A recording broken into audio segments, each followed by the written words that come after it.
Rules, there are none. Have fun. Be yourself. Easy enough. Introduce yourself. So I'm Will Marshall. Um, do lots of different things, but my main thing is fitness. I've been an online personal trainer for 6 years now, and a lot of that stems from my experience with soccer. So, to put it simply, I've been coaching since I was 16. So I'm 30 now, so it's been 14 years. And no matter what I do, that seems to be what I end up doing. So it was soccer for a really long time. I was a college coach, professional coach, coached kids for a long time, goalkeepers specifically in the sport of soccer. And then from there, started my own business in 2020 as an online personal trainer. So my furthest client, most of my clients are concentrated in Pittsburgh, but my furthest one that I've worked with was in Iceland, actually, which was really cool. Originally from this area, but moved to Iceland. So the main thing is just getting people results from anywhere. And I cover how they train, their nutrition, and then coach them along the way. So I think there's two sides of that. There's the coaching and there's also the business aspect of things, which seems to evolve over the years. Where in the beginning it was just about fitness, and then it becomes about business more so. So now it's growing it, and the whole thing is almost changed in like how I see it. Because in the beginning for me it was like, I don't want to say it was more exciting, but it was more exciting, you know. And then over time, you just realize how crazy it is to be like self-employed. It's a really crazy thing in the beginning, and you're very aware of that. And then after a period of time, that starts to fade, and it just becomes what your everyday life is. And I have to like stop and remind myself that I set my own schedule. I work for myself. I'm completely self-made in a sense. That's what my mom says. And it's something that I am very grateful that I'm able to do. But it's also 100% what I was meant to be doing in the first place. And I recently came to that realization, I guess, because it's just, no matter what I do, coaching just finds me. I mean, I joined a gym 2 years ago, and within a year, they're asking me to coach there. It's very hard for me to go anywhere and just be a person. You know, like I don't know why. And I don't mind it, but I just can't escape it at the same time. You know, it's funny. On a scale from 1 to 10, how authentically are you living your life, online and offline? I saw this question already, and I did think about it.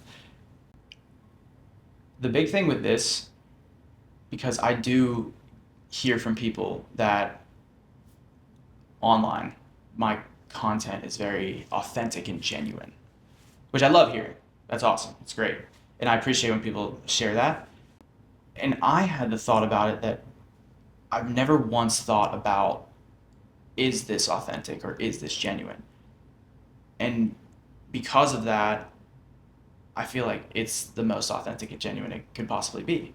Because I feel like if I was asking myself that question, then I've already lost the plot. Then it's not authentic anymore, you know. And so there was a point in time years ago where, I mean, when I was in high school, I was not the same version of who I am now, and I don't really know if that's just experience or just life experience or whatever it may be. Even into college, like I was like I had this I don't know, portrayal of what I wanted to be perceived as, put it that way. But it was never, I don't think I backed it like 100%. And that came from a few different things. You know, playing soccer in college, there is a level of, I mean, I think being an athlete in general, like there's a level of ego that is maybe important. I think people deal with it in different ways. Like some people are very outward and they have to, you know, be almost vocal about it in order to believe it themselves. And some people are just like, it's all about what I tell myself. And I didn't figure out not to say that I was the first part, but I didn't figure out the second part and how that worked until much later. And I almost had to, I don't know, just go be an adult for a bit. And then it just became, you know, this thing where I went off on my own. You know, I haven't had a regular job, I guess, since I was like in high school, but I was, you know, coaching and just doing what came to me as I wanted to do it. And grateful to be in the position to be able to make that decision. But then you talk about being online and posting content and flipping the camera on yourself. In the first couple of years, that was so hard to do. And I think it's hard for everybody.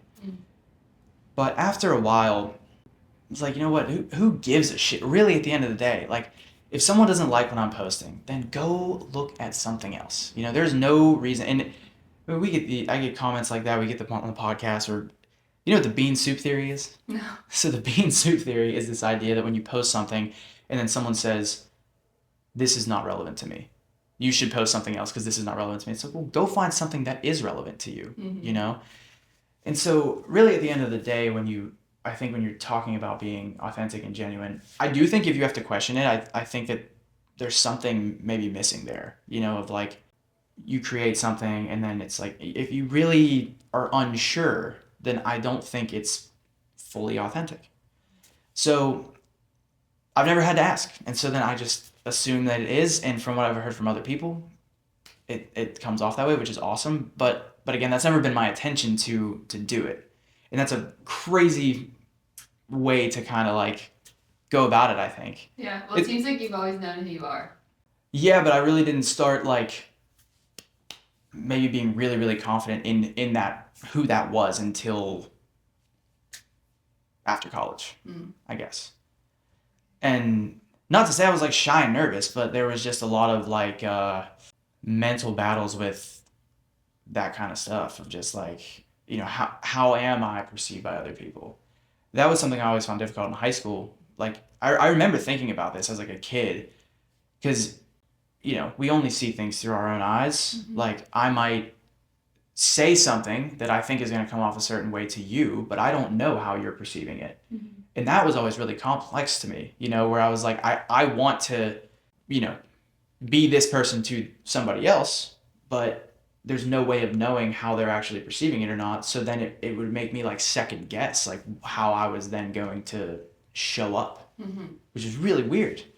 And then again, same thing, after a certain point, you just stop caring because it's not worth thinking about because you have no control over it at the end of the day anyway. What is your mission? What actually drives you?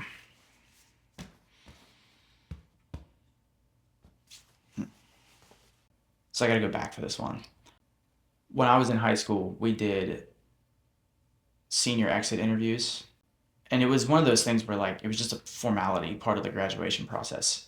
We really didn't even talk about it. It was just something you did right before you graduated. And I went into this interview with someone from my hometown, someone that was, I think it was a business owner maybe. And I just went in there, answered the questions, had a conversation like we're doing right now. And you get feedback after that with, I don't know if it was scored and there were comments, and this guy wrote, we're going to see him on TV one day. I have no aspirations of being on TV. I've never had any aspirations of being on camera. But there was something in that where I don't know what it meant. I don't know what he specifically meant by it, but it put something in my head. I don't know exactly what it was. And I used to tell myself all the time that I was meant to do big things. And I don't say that in a way that's intended to be like, I don't think that's coming from a source of ego. It's just what my like self-talk was, and whether or not that was true or not. I've always wanted to do more because I think it's really easy to almost just take what you get and just do.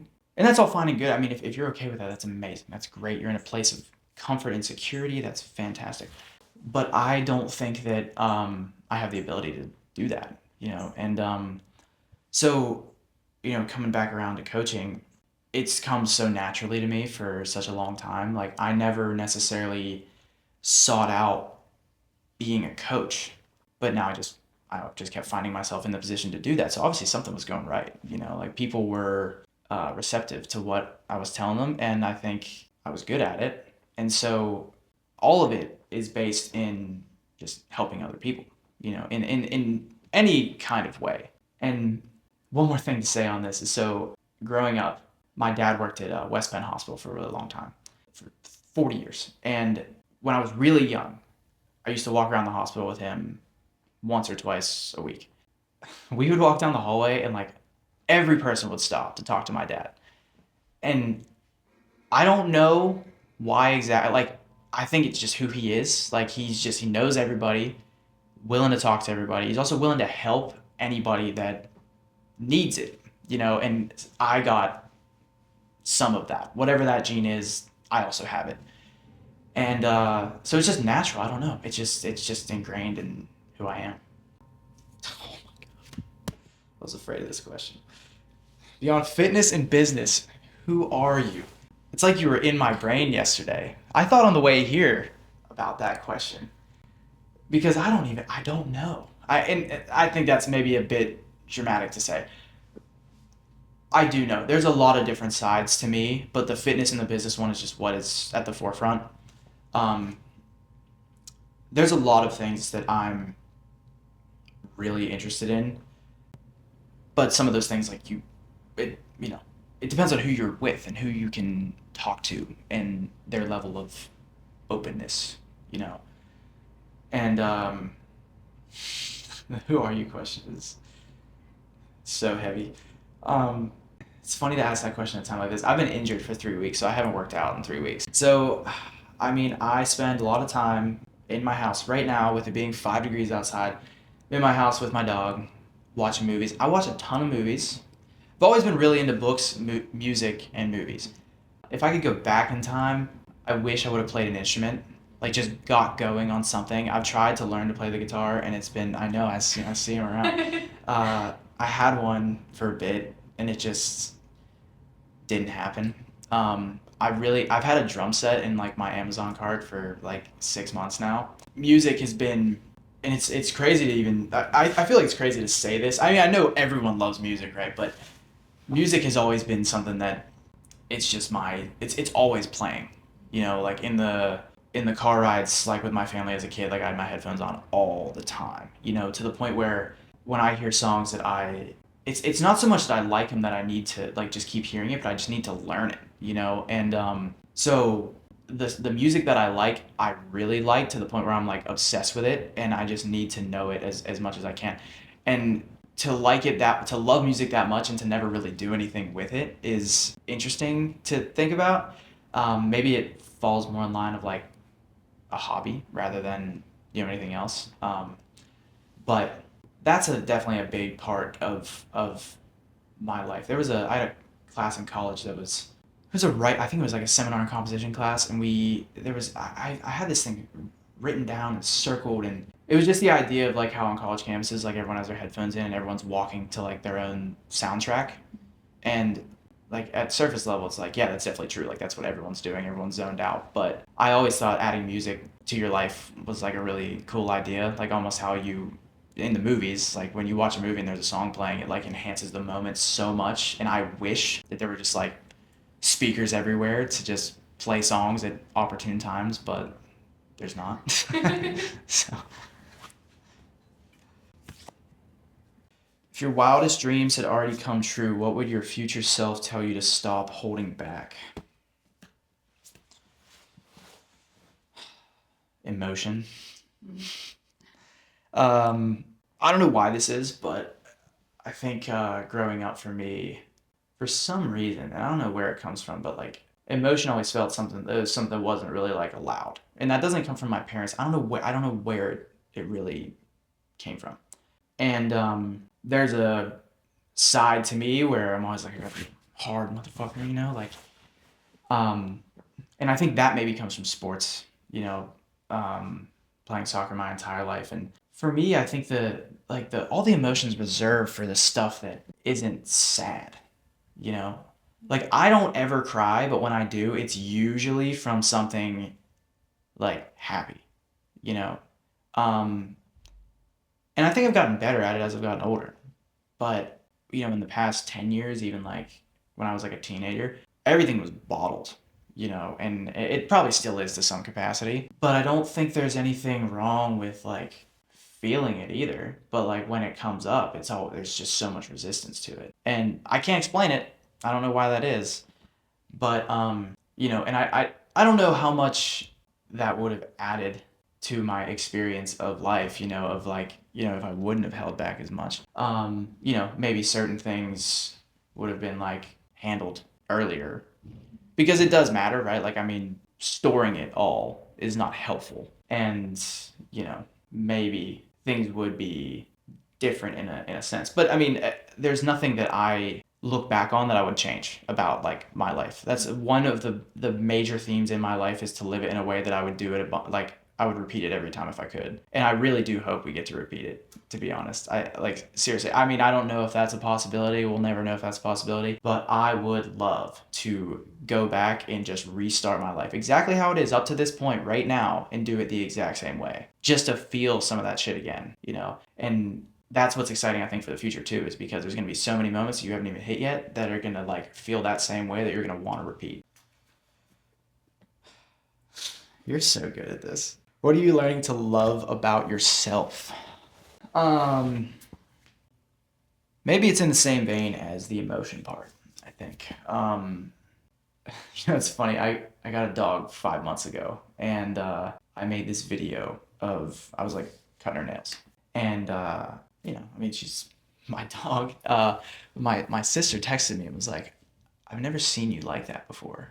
Of like being almost like paternal, and like just, I don't know, affectionate is what she said, and I thought that was funny, and so I think I'm trying to lean into that side of myself more in the sense of showing it, and there have been times in the past however many years or so where like that not being willing to be affectionate and show emotion in that sense has been a problem, where it wears on relationships, and so it's there. I have it, but it's I don't know if it's in the same. I think it is in the same vein as like showing emotion from a sense of, whether it's like the vulnerability or the weakness, it's the same thing, just maybe on the other end of the spectrum. So I don't know why it's so difficult. I really don't.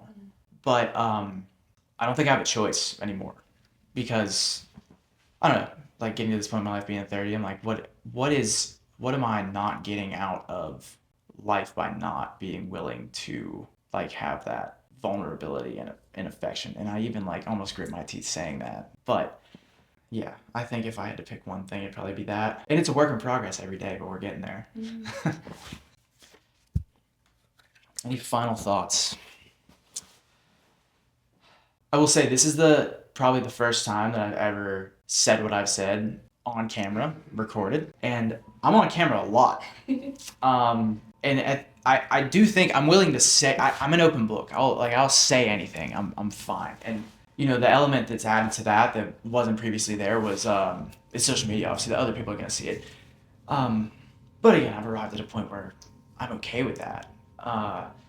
But all of this has never been said or put out there, and it's an interesting exercise in that. And I think the biggest thing, and I was thinking about this on my way out here, is because I knew generally what the theme was going to be, and just the thoughts around life in general. And I think that there's just so many people that, going back to what I was saying about like living life over again, I think there's so many people, like I say that to people and they're like, "Oh, absolutely not, I would change so much."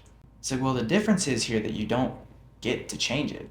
Like I get wanting to, but it's not going to happen as far as we know. And I understand that everyone has different circumstances. I mean, there are people that have had things happen to them that, yeah, I would want to change that too if I could. But at the end of the day, we can't. And so if I could tell anyone anything, it would be to like live your life in a way that you'd want to repeat over and over and over again. And that doesn't mean you got to go do everything. It doesn't mean it has to be so amazing that, it's like you're climbing mountains and surfing 50-foot waves or whatever. I mean, if you want to, great, that's amazing, do it. But it can just be as simple as like just loving your family and your friends, like I enjoy the people in my life so much. That's probably why I'm still in Pittsburgh, for 30 straight years.